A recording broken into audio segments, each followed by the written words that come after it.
what were the things? Because the outcome is what you need to understand from the beginning. What is it that you want? Not just, hey, I just want to earn all this money. Do you want more freedom? Do you want more time for yourself? Do you want to spend more time with loved ones? So those are kind of really important as well. Do you want to spend time on the beach? And also, you said that for yourself, and you can maybe correct me if I'm wrong, but it sounds as though you knew your purpose when you said you knew from a young age that you actually did want to run your own business, work for yourself. So at what age did that idea come to you? I was 19. Right, 19. So for somebody who's sitting here watching, they might be 19, they might be 29, they might be 59, they might be 79. My oldest client, I think, was 90 something. Oh, If they wow. haven't, I know, and she was just starting a new business, which I thought was amazing. If somebody is listening and they didn't have that thing where at the age of 19 they already knew what they wanted to do and how they wanted to do it, what would you say about finding your purpose? Any tips, insights can you give about that? I think first of all, I always think about what is your gift? What talent do you currently have that comes naturally and easy to you? Are you passionate about that? And look at, is there some form of training that you need to do? Because I would say be the expert. And if you're not the expert, go out, do the training, find out what it is that you need to do to fill those gaps. Or if you need to have other people, who are collaborating with you, do get that done. And then look at researching what it is that you want to do. Is it something that's feasible? Is it something that could really take off? And sometimes, I mean, I always think it's good to do that first. If you can have a bit of money behind you. Now, I'm probably the person who, um, I just don't bother about that.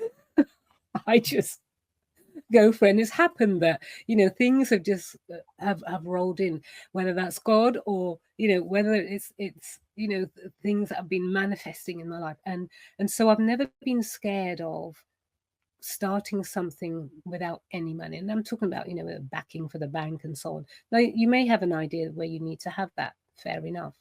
But I feel that to kind of really look into what that is and who you are as a person, because the other, like I said, the other big side is like, can you manage what comes? Can you cope with what comes? And how would you cope? How would you do that? Because it is about your responses as well.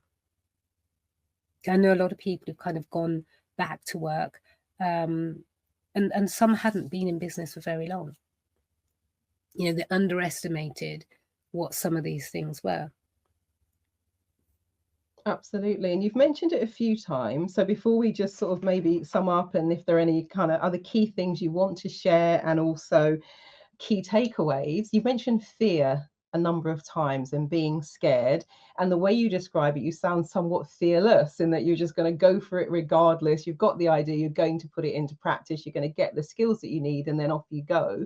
So for people who are sitting here who have the great ideas, they maybe know that they're not stretching themselves. They know that there is something more that they want to do, but they are gripped with fear. What would you say are some of the things that allow you to move forward regardless? I think number one, be the underdog. Okay. That way the pressure's off. Okay. So if you be the underdog, and that's what I do. And then I think the other thing is to think about you as a person. What are what are the normal things you tell yourself compared to what you say to someone else? So you might tell a friend, yeah, go for it. But then yourself is like, no, I can't do this. What are you saying to yourself? I literally say that great things happen. Every Wednesday I say, yeah, great things gonna happen today. Every day I say, great things gonna happen today. And so when it does, it's a plus. And I think to be expectant.